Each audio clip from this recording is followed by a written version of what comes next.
Let's spark.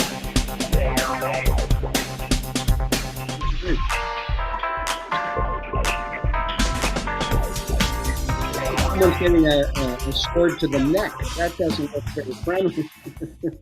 With me today is Paul Mason, and he's my guest. And as my viewers know, the guest in Let's Spar always gets to choose whether they want to speak first or second.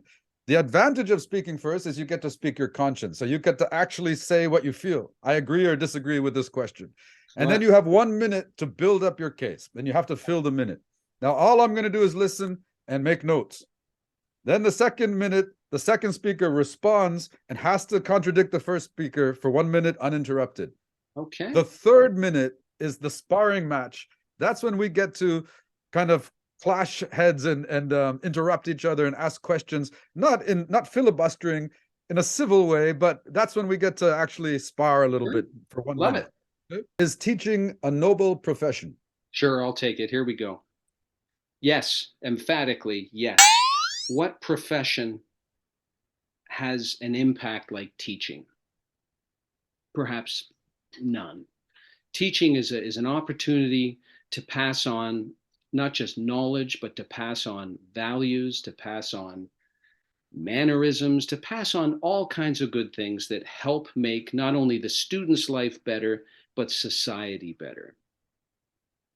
The opportunities in teaching to do this are endless because you can do it through just speaking. You can speak to students and share your thoughts, but also in role modeling. Teachers have an opportunity to show kids this is a more effective way to do things, and in some cases, a more effective way to live. Some students come into the school with certain values that their families have instilled that may not be the most ideal. So, teachers again have an opportunity to steer them in the right direction for themselves and for society. All right, I hear what you're saying, but who's going to steer the teachers in the right direction? I mean, it can only be as noble as the teacher is noble, and some of the teachers are not making society better by the job that they're doing. And just by that logic, you could just say almost any job could be, the practitioner could be a good role model. I mean, the huge impact of teaching. I get what you're saying. I know what you mean. I'm a teacher, and we are kind of molding the minds of young people, but other jobs make a huge impact too. Think about doctors. Think about anyone in medical researchers, judges, politicians that are setting legislation for us all. If they're all behaving as their best self, then they're also going to be role models for society. So I think teaching is only as noble as the person doing it. And to be honest, a lot of people have bad experiences with disingenuous teachers, complacent. It's a burnout job. So a lot of teachers are not acting at their best potential. True enough. True enough. There's good and there's bad in every profession. The thing we're missing here, though, is that there's when you compare it to say doctors, judges, and other professionals, no other job spends more time with kids, more time than parents spend with kids. So the potential for a teacher to have a significant impact is more But it could significant. also be the potential to have an adverse impact on the kids. Um, you But know, this is where we have to trust the system, and there's an element of trust that has to be put into it. So if you're putting your child in a school, it's incumbent upon the come on, parents to Paul. You do have the to research. admit that a Yeah. lot of the teachers are just hacks. And they say if you can't do, you teach. And my sister says if you can't teach, you teach ESL. No, no, no, no. Actually, that goes even further. I won't get into that one. That's not true though. That's not true. I know many more teachers that are genuine, caring people than hacks. All right, good round. Excellent work. All right, do we have anything to add to that in the after party? In the after party, yeah, you know what? I will just reiterate the statement I've made, which Okay. is I literally have had these discussions mostly of late because my brother just retired from teaching. I know a lot of teachers that have just retired. And if I were a career teacher, I would be retired. I don't miss it. I'm not, I don't, it's not a regret. It's just an observation where I occasionally think to myself, I wish I could have been happy just as a teacher because it is a noble job. It's a fantastic way to spend your life. For the ones that are into it, like you and I, for the ones that are as passionate as you and I are with what we do, Tamer, they're hugely successful. They have great impacts on the kids. They're happy as heck because they're growing. And these are the No, teachers that are also doing I'm courses in the summer and yeah. making their skill set better. I'm These are I'm the ones I'm completely talking with about. you. I'm completely with you on this. It is a noble profession. And in fact, my son Gabriel is becoming a teacher.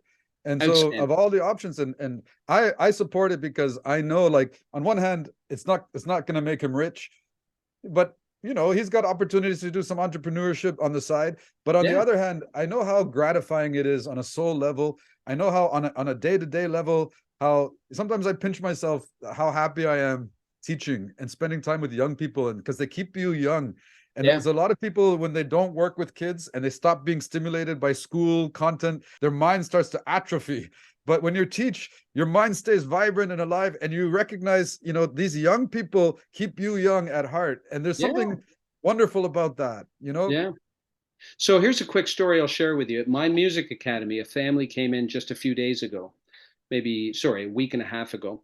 I was in my office working, and when they walked by my office, I guess the grandmother in the group, there were three of them, the grandmother, the daughter, and the daughter's child. When they walked by my office, the grandmother ran into my office and hugged me and said, "Paul Mason, is that you?" And seriously, she's hugging me, and I'm looking at her, and I don't recognize her at that moment. And then I said, she goes, do you not remember me? I'm Alex Cicconi's mother. Alex Ciccone is a student I taught at Holy Trinity 20 years ago. One of the nicest kids, one of the nicest schools, hands down, right? Just a great place. So Alex was one of these very special, and I have, more than a handful of students from that school that I'm still in touch with. So this comes to the impact of teaching, and it comes to just how powerful the relationships are. Alex and I hit it off so like just great. He was a singer. We did an entire musical because he's a gifted singer. We did West Side Story Oh, just cool. because of him, just because of him. Nice. And anyway, so the grandma, Alex's mom connects with me. Alex is now in his mid-30s. He's about to have his second child. He and I have connected because of this encounter. But while I was sitting in my office, the mom says, "Do you remember Alex Ciccone?" Now I'm in my home office, so I don't have the same thing. But I said, "Do I remember Alex Ciccone?" And I kid you not, without even moving from my desk, I reached over and I grabbed a clock that Alex gave me that he had engraved, just to Mr. Mason, thank you for all this. And I still carry it with me, and it's in my office. So for the mother of this student, X number of years later, to be in my shop with this, it was a moment that made me go, wow, I had an impact on this kid, I had an impact on this family, and they had an impact on me. So how great is that, eh? I completely relate. I Yeah. just off the top of my head, I can tell you the students in my life like that. Sterling Mancuso, who still Yeah. works with me, he's doing a Law and Order demonstration tonight for debating Law and Order, and he just Beautiful. finished law school. Do you know that? I It, didn't know. How and about that? he's going to go clerk for the Supreme Court Justice of Canada in Ottawa. Wow. Good on him. Anyway, another one, Arthur Han, the guy I met at Debating Edge, he stuttered and he couldn't get through a single sentence. He came in grade 5 in Debating Edge, and by the time he was in grade 8, he's still in Debating Edge, and he still is today. But Yeah. by the time he was in grade 8, he went to a contest for robotics. It's like this huge contest called VEX, and he won. He became the world champion of grade 8 in his age group in robotics. And so Wow. they interviewed him on live camera, like in front of literally millions of people and live audience of No thousands way. of people. And he spoke eloquently, brilliantly. And then the mother sent me an email. She said, "Thank you. How about that? Thank you." And Good that job. was, to me, it's like, that's why Yeah. we do it.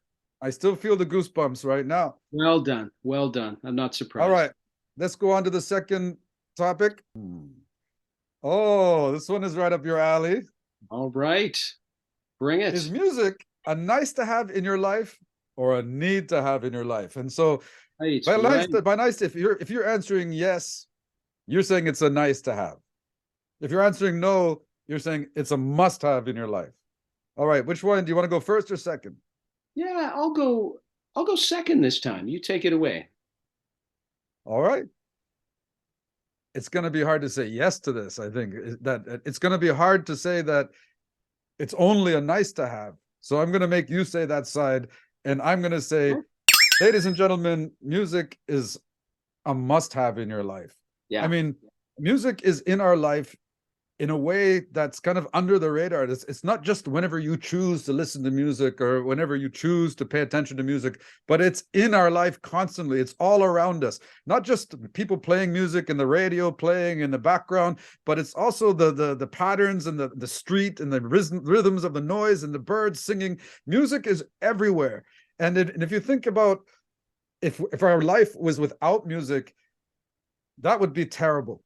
Our life would be dull and empty. And not to mention, music is an international language. So it's the kind of thing that bridges people together. And even if we don't understand a word that the other one is saying, we can connect on this music level. And every culture has developed music to the utmost. Every culture has drumming. It seems to be the highest value for so many cultures, or all of them. And so it stands to reason that is a must have in our life. Okay. Okay. So I'm arguing now music is just a nice to have. So it's not necessary. Ironic. Give that to the guy that's making a living with music. All right, get on with it. You got 44 seconds left. I'm going to, here we go. It's just nice to have. If we look at society and look at the way culture moves, the majority of people don't care about music anyway. It's just those parents that want to put their child in music because they feel it's a benefit, not because of music, but it's a benefit for the other part of academia in their lives. People want music because they feel it makes them better in math. They want music because there's a social component to it. So it really is just nice to have. It's got that superficial flavor that everyone wants, so they can do a little bit with it. But do they need it? No, they don't need it at all. You can turn music away, and live an absolutely wonderful life. You can be an athlete. You can put yourself into Could sport. you could you live a wonderful life? I mean, you can say it. It's easier said than done, but music helps people deal with their emotions. And music helps people. It's a kind of like an outlet. Like when you feel Would you say sad, you that listen to sad music, you cry, and then you you feel do? better. You do, but that's putting the onus on the outer stimulus to affect your emotions. The people that are the happiest in the world are the people that have control over their emotions. And they gain control by meditation and just control of their body and their biochemistry. They don't need outward frequencies to affect their thoughts. Well, could imagine watching like a motion picture, a brilliant, and without the soundtrack. The music is what lifts everybody up. It's what ties everything together. So without it, it's like having, a stew without the hamburger meat. Maybe that's not the best. Not a bad analogy. I'm a I mean, vegetarian, I so meant it's I totally appropriate oh, to me. all Yeah, right. you're on the right track there, Tamer, but music is also cultural and it's also relative. What one person is impacted by is not always the next person. Why did I say stew without hamburger meat? What was I thinking? There's no hamburger meat in stew anyway. I was thinking There of could be, chili, there could be. chili, chili. You But you got anyway, me arguing. You got me arguing the wrong side on that I one. know Although I did that on purpose. cheeky bastard. So music is a must-have, right? There have been people throughout history. I can't think of their names at the moment, but I used to have chats with a colleague I taught with. There's been studies that show the human brain cannot function without music, Yeah, meaning music is almost a lubricant for some people to keep the synapses firing, and without it, interesting. it can shut down. Mental illness, dementia, all these really horrible things can develop in the brain Very without interesting. calming But music. also, what I also know about music on a soul level, music, um, we know that autistic people connect with music and have an affinity with it. And so a lot of times that like autistic people can't talk, they cannot communicate, that their brain won't allow their thoughts to come through their mouth. But when it comes to music, it flows. They can Yeah, sing flawlessly. So yeah, there's something about music that supersedes speaking, that supersedes the spoken word, that the singing somehow, I don't know if it's more natural or why does that come through, but the well, words, that's the sentence so. cannot. I've got a lot of friends that are artists. You remember our buddy George Keltica from Pickering Yeah, College.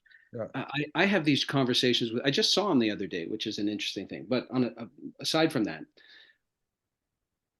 I often have a debate with visual artists, which is more impactful, visual art or music? And hands down, it's music, simply because visual art is a process. You have to look at it, you have to interpret it, whether it's cognitive, whether it's a conscious interpretation or subconscious, the interpretation has to take place. In music goes right, and this speaks to what you're just saying, music goes right past the cognitive ability in the brain and goes right to the emotions. So even though a few minutes ago I said it's perception, it's it is and it isn't, because music goes right to the heart of a human being and Yeah. has an impact. In fact, I'll give you, Therefore, it's a need to have, it's a right? need to have. And the So other here's the thing I'm other going to one. say, on a Yeah, go. scientific level, also, they say that music opens the neural pathways of the brain, which kind of teaches you there's more than one way to solve problems. So when you're playing music and learning music, you're thinking Absolutely. about many different ways of doing things. And that helps you to do other things like math and science. So the interesting thing is music is actually one of, if not the only activity that a lot of people think music is more right brain than left brain. But in actuality, music is the only activity that's both right and left brain. Nice. So Nice. that's an Love it. interesting Love it. concept. Love it. All Yeah. right. You ready for round three? Oh, I've been ready all day. Bring it on. Should private schools be abolished? You want to go first or second? I'll go first. Whenever you're ready. So I forget what year it was, but Ben Johnson and Carl Lewis were running a race. Ben Johnson, of course, being the great Canadian, won the race, Ben Johnson. He was then found out to be doped up. Too bad. A lot of people argued that Carl Lewis's time should not have been legitimate. In other words, he shouldn't have gotten all the accolades on his time because he ran his time because of Ben Johnson. Mhm. Take Ben Johnson away, Carl Lewis would not have performed. Interesting little topic. Speaks right to this. Should they be abolished? Not at all. Keep them going. Make them as great as they can, because it makes the public system, which is the foundation, the cornerstone of all education, the public system should have this standard to try to keep up with. Are they keeping up with it? Sometimes. There are some great, in fact, the number one student in all of Canada, I believe 2 years ago, was a public school student. So Mhm. can they keep up? Absolutely. But they need these private schools to set the super high standards. Okay, you say that private schools are setting a standard for public schools, but how much do public schools even pay attention to private schools? I mean, I think they exist almost in two separate worlds. And that's the problem with private schools, is that they've created kind of a two-tier education, like one for the average person and one for rich. And if you're not rich, you would never know what's going on in a private school, and neither would the teachers. And so I don't know. You know, they say that in the UK, the politicians, they found out that 88% of the people holding the reins of power in England graduated from private schools. And so we know, I think this is dangerous, because do we want a government full of private school graduates? Is that a meritocracy? Does that mean the best people are getting the right jobs, or just the one with the richest daddy or mummy? And so I don't know. I think private schools, they have a fancy veneer, but often kind of a weak underbelly. Well, coming back to it, if you look at the statistics, the top students at all the universities are not dominated by private schools. In fact, it's the opposite. It's the public schools. There's an equal balance of public school students getting into university versus private. So it's a But you fallacy. know what I would argue is that public school students stand a better chance at persevering in university, because private school students can get in with all of their inflated marks, but once they're in the first year, they realize how their actual foundation is not serving them in the university. They're more likely to drop out. Yeah, that's interesting. I haven't seen that. All the students I've come across and that my wife has worked with, these are all superstars. Well, I remember at Pickering College, the students came back after first year university to talk to the grade 12s. And that's what they said. They said, we can't believe how ill prepared we are to deal Yeah. with the vigors of university.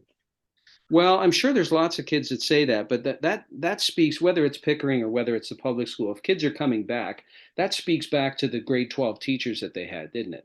Doesn't All right, all right, all right, all right. Well done, well done. it? Should they be abolished? You know, I think my students are always surprised to find out that the teachers in public schools and private schools are exactly the same pool of teachers. And so they get, the principal and the headmaster hires from the same pool. And they're also surprised to find out that the teachers don't get paid any more than the public school teachers. It's the same pay Well, rate and actually, progression.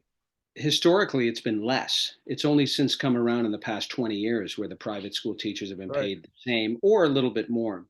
And but I'd argue that it's not the same pool of teachers because the people that go into private schools, it's a different experience. And I know this just from experience, and I know this from family members, and I know this from close friends.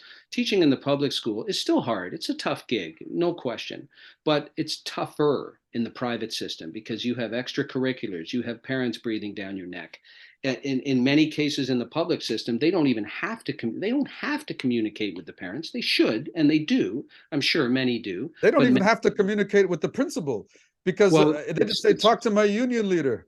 yeah, it's tricky stuff, and I don't have enough experience with public to really speak to it other than just friends who have shared this with me. But private schools and these sorts of institutions just need to be in place to balance things, and it'll never go away. And the fact that the UK has, as you said, 80%, I think private schools started in the UK. This is where they're big. They But have a the, lot the of thing that pride. concerns me, Paul, is like Yeah, my daughter just got into university. She's going to be starting next year. And awesome. in math class, they had the teacher, which kills it. This gets me my goat. The grade 12 math teacher, something like 70% of her grade 12 math class dropped her class because she was so hard, like incompetent. And the handful of students that were left over, I think there was like 7 or 8 students left over, including my daughter. Most of them failed math and or got 60% or 50. And I said, what kind of teacher is this that they put in grade 12 math? That only 3 people passed her course. My Yeah, daughter ended up on the edge and needed the extra percent to get exactly the cutoff line to get into the program she wanted. yeah, yeah. And she didn't get that extra percent. So now she's got her whole life has to be altered and going to a different university and different path because of that 1% from this incompetent teacher. And then I think about Pickering College and our grading meetings. Yeah, And said, who here can give Joey an extra percent? Oh, I can. No problem. All right, yeah, you yeah, made it. You're yeah, on the honors yeah. roll. Come on. Yeah, this is tricky stuff, no question. And I experienced something like that with my son and a teacher at his school as well, where really quickly, I all year I was saying to the person, please keep me in the loop. Like I emailed him all the time throughout the year, and the last 6 weeks of the year, I sent an email out just checking we're still on track. I haven't heard. My son seems clueless. I don't know. And his mark comes out and it's 2 marks below. So I raised a stink. I went in and met with the principal, met with everybody, and I said, this is not education. This is not teaching. This is just assessments. He got to say, but that's not what this is about. I thought we were working together here. Anyway, the long story short is that the principal agreed with me and said, let's give your son another assessment. And if he gets a mark worthy to bring the average up, we'll give it to you. And I said, that's fair. That's all I've Good for asked. you. Good for you Yeah. So, advocating so they for your so they son. did it. They did it. He got the mark and he got in. So, happy All ending. right. All Yeah. right. We're going to move on, Paulie. Let's move on, man. All right.